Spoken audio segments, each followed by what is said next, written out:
All right, we are starting. I mean, also remember that Nero died in red earlier in hospital. I think it was. He popped instead. No, it was up in alley. Yeah. So that could be something. You need to share your screen again. Okay, going into game number 3. Hey, just one top 2, switching it up. Yeah, okay. Actually. And we have Shoichi. Yeah, Peckham Reese is going to be on Shoichi this game with Stram back on the pistol ISO. Hey, if they can't run, they might as well go in.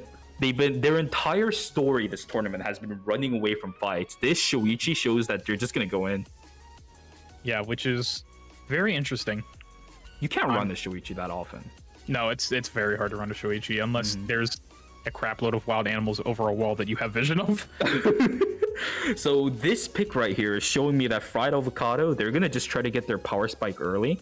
Most likely will be starting Factory. I think that's still the route that Shoichis want to go. And by Cemetery, they should be at their power spike.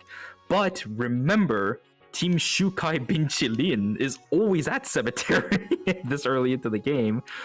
This Shoichi pick might be the death of them. I'm not sure necessarily how this is going to go. But if they are going for the cooldown-ish build that a lot of people have been running, or I've been hearing some interesting things about Shoichi. I'm waiting for the Rikamon Sensei coaching here for Shoichi. I've been hearing Maharaja? Yes. Shoichi? Right? Was that the one that told you about that? Or who's that? No, I was talking. It was someone else. It was either. I think maybe it was Block that I was talking to about it, but I did play it the other day. Your inventory gets very, very crowded. Yeah. I don't know how it would work in squads, but in solos, it definitely it can mess people up quite literally. The AP. So the reason it works so well is because if you guys don't know how Maharaja works, the passive after 3 autos/skills, you get an AP boost and you get movement speed. So the reason it works so well with Shoichi is because after 5 skills, Shoichi gets the AP boost as well from his passive. So he essentially gets, I don't even know how much it is off the top of my head, but it's an insane amount of AP to just do work with. You essentially want to get, you can easily hit like 300 AP on Shoichi now, even completely. without Frag Garage. Yeah, and obviously they do go into other weapons, like other good stuff towards the end of the game in terms of transition items, but my god, can Shoichi just mess you up now? Yeah, a lot of the Shoichi players, obviously, especially towards the end of Season 3, not having necessarily a good time. Continuous nerfs to Shoichi, definitely making it difficult. And for what it is, just take a look in Korea. There's only one Shoichi in top 100. Previously, there were like 10, 15.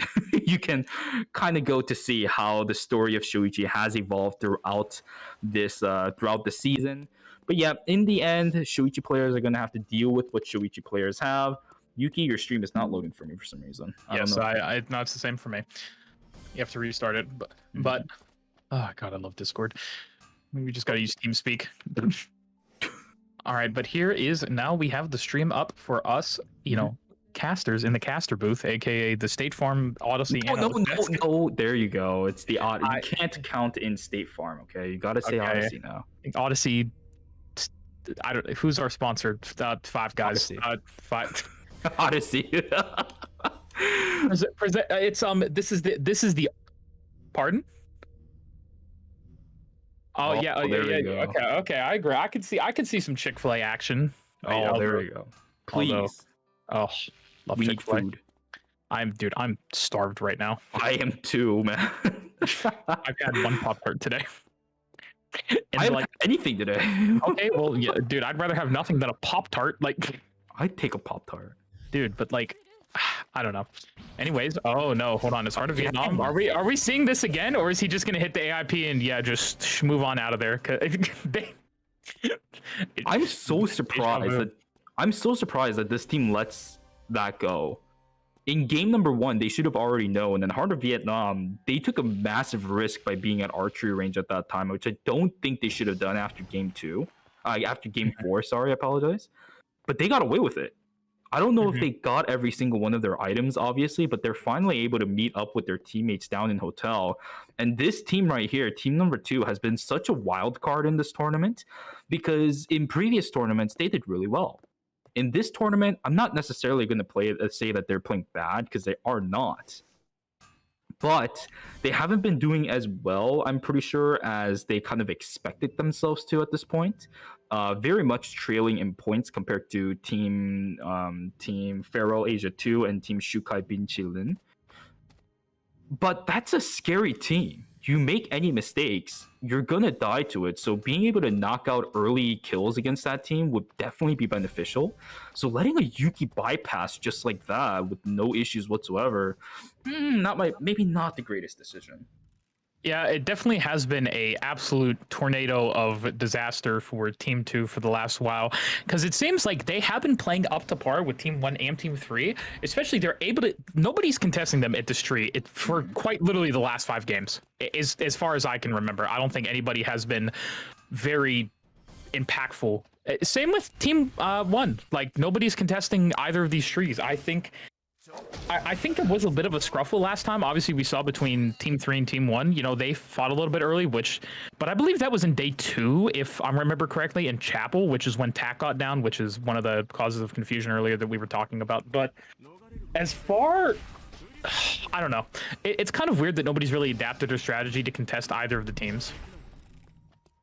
Yeah, it's definitely an interesting way to go, because this is not what I usually expect from Southeast Asia. But over the course of time, we always saw, especially in duos, Calchemy was almost uncontested when it came to trees. But that just kind of goes to show the power of Calchemy's Zahir, especially at that point in time in duos. And maybe it might be the same story here, where there are just people who are pretty much going to get tree because they know that they're strong, and other players also know that they're strong. So they might just be a bit more respectful of the fact that they don't really want to risk anything towards the early portions of the game, because a lot of these teams, they all scale wonderfully. So they don't really need to risk anything early. They don't need to walk into a complete CC fest that we've been seeing Team 1 just completely apply onto a single person throughout the course of this tournament. And I'd say it's relatively safe for a lot of these players to pick into that decision.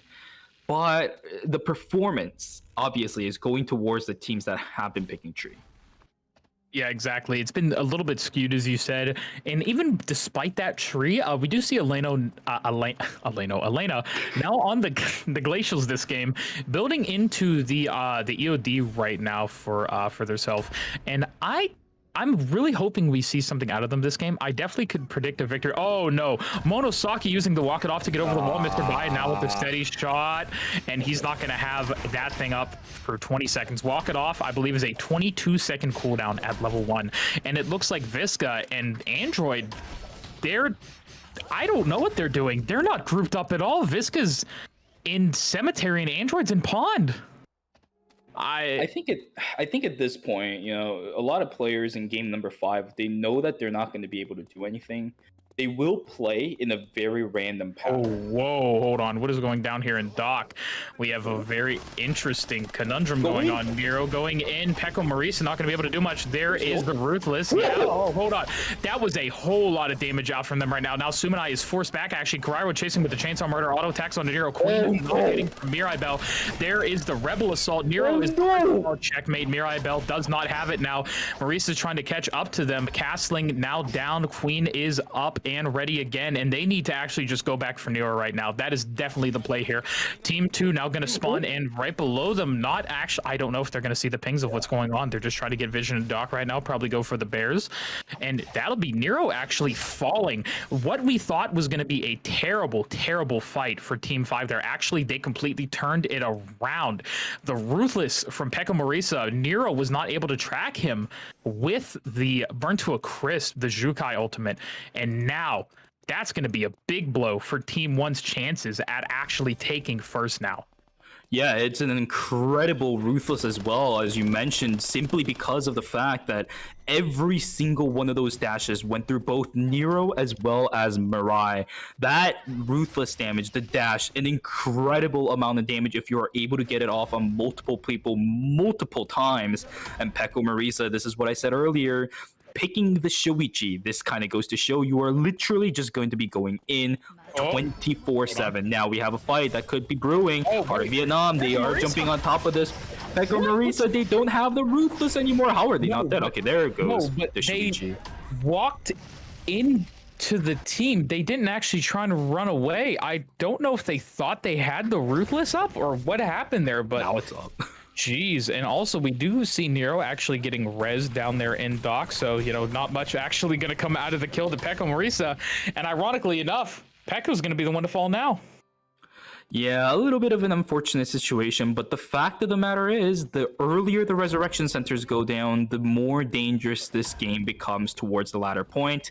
Nero still, he did pick up most of his items because of the fact that, Bunran changed how resurrection centers work yet again.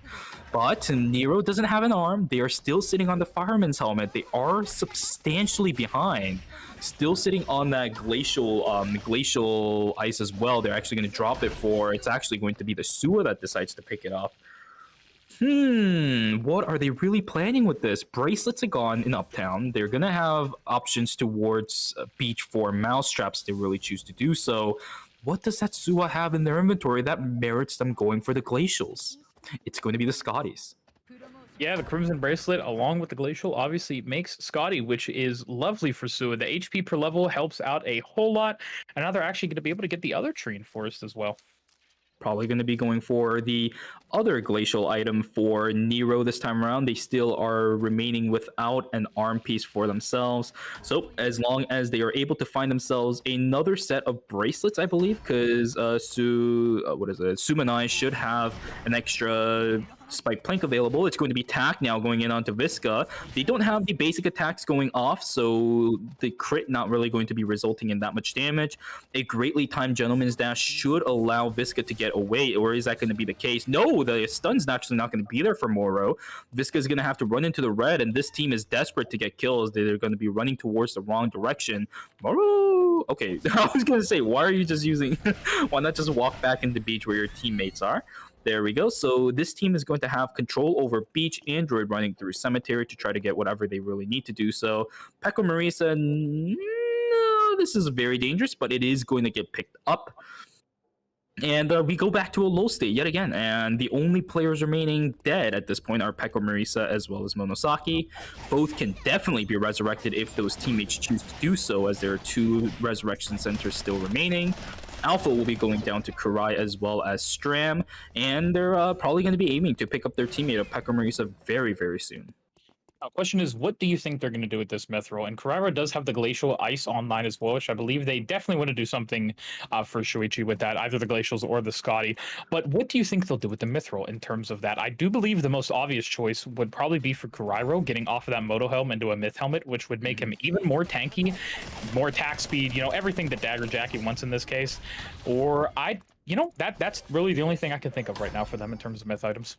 Yeah, I mean, Dagger Jackie, that's the questionable decision, I think, from the get-go. Usually, people nowadays would definitely universally agree that Dagger Jackie is not what it used to be back in the early days of Eternal Return. There's better options out there. Dual Sword even is, I would have to say, better than Dagger right now. Yeah. Mithril, I think it's more or less a commodity item at this point for those two. Could be a Mithril armor if they really choose to do so, but yep, Mithril Helm could be the option to go towards if they really choose to go for the most optimized route. But they were in Temple, so options for the leather armor, what is it called? The cloth armor? Yeah, Yes, that is definitely there. Yeah, man, and it looks like I don't know what they're actually trying to do right now. I believe they were just trying to maybe zone Android 18, but they just ran into Forest. So now we do have another one of the reses going down to Visca, who will actually get their Jukai back up. Monosaki died pretty early off his team right here. That is massive. What is yeah. Sorry, I was actually looking at my own game, so I didn't get a chance to see. But that Force Core, man, we're going to have a very fun time watching the rest of this game. Stram now going to be in the red zone right now, forced out away from his team. Now, hold on. We have another fight over here. Here's Heart of Vietnam, going to take a lot of damage to Taki's autos attacks here. Now, Mono, this guy never dies. Is it just me? Oh, beautiful. What? There's a coup de grace out, taking down Monroe, but hold on. It's tax time. It's tax time yet again. The windup is down. That means his autos are going to be going for Miles. Now, hold on. Cal can be getting a little bit more in, but hold on. There goes Heart of Vietnam as well. And now Mr. Bai versus Tack here, but this sniper is DPS. Oh, but here comes Visca in the back, gets tornadoed up. And Tack, are you going to be able to take him down? Hold on. Now Calcumi needs this help in the back. Take down Calcumi. Visca picking up a kill here with Android. And now hold on. Are they going to actually pick up Moreau here? Oh, goodness gracious. This is so close. It's back. Tack and Moro is back. Are they going to be able to get away from it? Yep, they will. Mr. Bai will try to poke out Tack and Moro as much as possible, but it is not going to be resulting in any fruitful results. There's a sniper skill. Moro, oh, a wonderful dodge actually from that William. They will be able to get away using the Hyperloop. It is actually going to be Heart of Vietnam that does, as a matter of fact, get picked up. So it's actually going to end up becoming Calcumi as the only casualty of that fight. Not a good start for both Tack as well as Moro, but Tack has already picked up 2 kills, and we know what this Yuki and William combination can do. But no, Moro is getting taken down very low. There goes Moro. They are going to teleport into hospital again, and Tack gets pushed back into cemetery. This is not a good situation for Moro to be in, as there are no resurrection sensors available on the field. Is that over for team number 3? It could be, unless Tack is able to pull something off. Just, man, I don't know. He's going to have to pull off a miracle, I'd say, here, because obviously they're only a little bit behind team number 1. Team number 1 doesn't have any kills. So at this point, they have a few kills on the board. If he's able to get second place, and if team 1 dies pretty early, like maybe right now, they'd be getting 6th place. Now hold on there. It looks like they're actually maybe going to try and catch up Monosaki. Actually not able to. But if team number 1 dies, and if Tack can play for second, I think he'd actually be above them. Yeah, but I like the way that Team 1 is playing right now. They're playing for points. They are not necessarily playing for kills. They could have stuck it out. They could have stuck out the Wickling, but they just backed away. And obviously not having information is part of it, but they're just playing for points. They know, because the only person in this entire lobby that would ever play Zahir is Calcumi. And they know that they know that the Zahir fell. And the Yuki subsequently fell as well. They should know by now that at least one member of team number 3 had an issue. It could have been a 1v1. It could have been a 1-for-1. But they know that they are going to be in the lead as long as they stay alive and they keep the points for just placing well. And they're trying to stay alive as well. However, they do find a pick onto Mono, Mono, and they're going to try to take him out. It is a Shukai, however, so going to be staying alive for quite a while. A good burn to a crisp does eat up all of them. But Nero now getting caught out. This could be the issue that I was talking about. Is this the safety play that they forgot to do? Nero still trying to run away from this. There is the stun from the Yuki, and that is going to be Nero going down. An unfortunate situation for this team who just needs to play safe. That is going to be the Scotty going over towards the direction of this team as well. That is not a good situation for any other team remaining in the game. Celeste now trying to pick off Android as well. This Jackie, will they be able to get away? This Sylvia has no fuel left remaining in their bike, so they're not going to be able to chase down this Jackie all that efficiently. So Android should be able to get away. Kelty as well as Mithril Shield on top of the White Cream Fan. Not going to be enough movement speed. Not at all. And I'm very curious as to what's going to happen for the rest of the game. If Tack's going to be, I really hope Tack is going to be able to pull this out. I would absolutely kill to see some kind of insane third party from him, but it actually looks like, oh no, he's actually going to get taken out possibly by Android here. There is the fireball. Hello? He's actually, oh, hold on. He's kiting insanely well. He's waiting for the next windup to come down. Actually, 1 second left, and that's him going down. Tack will fall, and I believe that's the end of Team 3 there for their first place competition. But hold on, we're not done talking yet. Here's Mark's actually Team 4 trying to find Team 8 here. Oh, hold on, Android, you're going to be able to get back in. Nope, and that's twice now that Android has died in this tournament. I mean, sure. Oh, wait, hold on. Is Visca going to be able to get out? He actually does, probably with only 1 second left of timer. Jeez, man. This is... Oh, but now, look who's right above him. Team 5, Pecco Marisa. Are they... Oh, Visca... Are you going to be able to get caught out here? The rest of Team 5 is currently trying. Oh, he's trying to play Happy Feet right here. Now Pekka Marisa actually use. Oh, hold on. Nice slow. Parry goes out though. There's the Ruthless.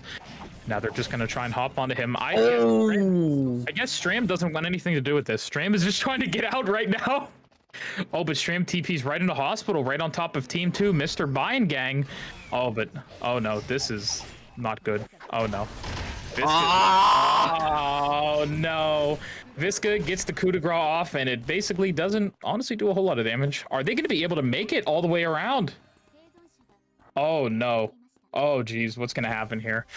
I don't know if they're going to be able to make it all the way around to Pawn by the time Team 2 gets over there. Team 2 has obviously a lot shorter walk than they do, but hold on, what's going to happen? Team 2, are you going to be able to protect them? Oh, here we go. Actually, Mr. Bai with the steady shot. Jesus Lord, instantly takes down Kurairo. Now Pekka Marisa has to come back over, but it does not matter. And now it is up to Stram to play for placement points. Mr. Bai sees him with the telephoto, Rebel Assault to slow him down. But I believe Stram doesn't have any timer left, honestly. There's a surveillance camera, and it looks like Stram's going to be caught in the corner here. Completely cut off from the rest of his team. Coup de grace not able to hit, but it does not matter. They will take down Stram, and that is Team 5 off the board. Yeah, now it becomes a very questionable situation. Up, actually, Mirai's going to get taken down. The checkmate's gone as well. Now it comes down to teams 2 and 4. These two teams who haven't really been doing that well this tournament now are going to be at the final ends to see who's going to be able to take game number 5. Both of these teams have all of their players remaining. There's the EMP drone to try to cancel out those pendulum axes. Will this already be the end of game number 5? Leonis now getting taken down. Oh no! That that pendulum axe still remains on the ground, and it does keep Leonis down pat for a little bit. There's a sniper skill. There's one shot. Oh, what the heck was that? Okay, well, Leonis gets away from death pretty much. Elena trying to chase it down, but they're not going to continue because they know they are still in an advantageous spot. And these three players need to walk back into hospital as the final zone is going to pop in about 5 seconds here. Ooh, this is going to be dangerous. There's traps thrown all over this place. They don't have any EMPs remaining. They should know that there are traps. There is Leonis. Leonis does not have the plague available, and there goes the fire trap and all these traps all over the place. Mark's trying their best to stay alive. Celeste is also trying to run away. That is going to be Mark's going down, and it should be a GG called out for Celeste as well, trying their best to stay alive, but it's a wicked up team for Mr. Bai, Elena, as well as Heart of Vietnam. Not much a Sylvia can do in this situation. No bike yet again, and they are going to go down, and that does mean that team number 2, it is going to be Team Elsword return VN, picking up their second win of this tournament in game number 5 with 10 kills under their name. An incredible game, but is that going to be enough? Yeah, actually, I don't know. 11 kills. Yeah, it should be 11 kills as I saw it. I was trying to add it up in my mind before that, but jeez, man. Do you think it'll be enough actually? 11, because what were they at before? 80. They were half I the think previous teams. It's going to be hard. It's going to be close. It's going to be very close, and if they pull that out like that with their one game. No way. No, there is a way. If there's a will, there's a way, Shuvi. And I think it could be done here, honestly. That would be tragic for Team Shukai Binchilin. Because all they were thinking about was trying to not let Team Farewell Asia 2 catch up to them. But now all of a sudden, with 11 kills onto Team Elsword Return VN, that completely flips this entire tournament scoreboard off the desk. And it's the last game, so they can't even do anything about it anymore. Yeah, exactly. Which is, I'm so surprised that honestly happened that game. It was a lot crazier than I thought it would be. I think this was a good salute to Asia 2. This here goes to show that Asia 2 is not a region to be messed with.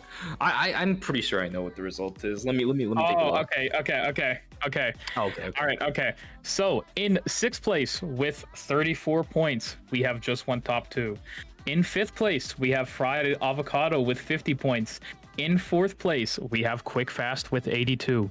In 3rd place, we have Elsword Return VN with 144. And in 2nd place, we have Mr. Shuvi. Can I get a drum roll? In 2nd place, we have Farewell Asia 2 with 164, which means your winners are Zhukai's Binchilin with 182 points. Congratulations to everybody that participated today. It was beautiful. It was a beautiful few games, honestly. The 5 games are some of the best I've ever seen on Asia 2.